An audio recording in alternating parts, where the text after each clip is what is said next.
બાપુ કહે છે હું કાયમ એક શિક્ષક છું, હું આજીવન શિક્ષક રહેવાનો છું.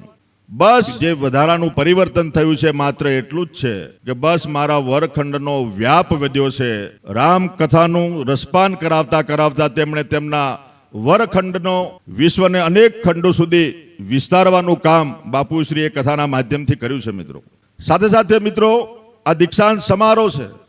દીક્ષાંત એ આપણી ભાષાનો શબ્દ છે, એ કોઈ વિદેશી લોકોએ નથી આપ્યો. આ મૂળ સંસ્કૃત શબ્દ છે.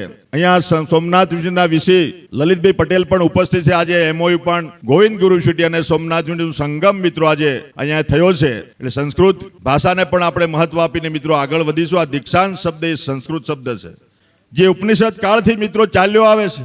આ શબ્દ આપણા ઋષિઓએ આપેલો છે. મંત્ર દ્રષ્ટા એવા આપણા ઋષિમુનિઓ મિત્રો એવા એ સમયે ગુરુકુલોમાં આપણા વિદ્યાર્થીઓને અભ્યાસ કરાવતા હતા. તો એમને આ સૂત્ર શબ્દ મિત્રો આપ્યો. એ સમયના ઋષિમુનિઓ કેટલા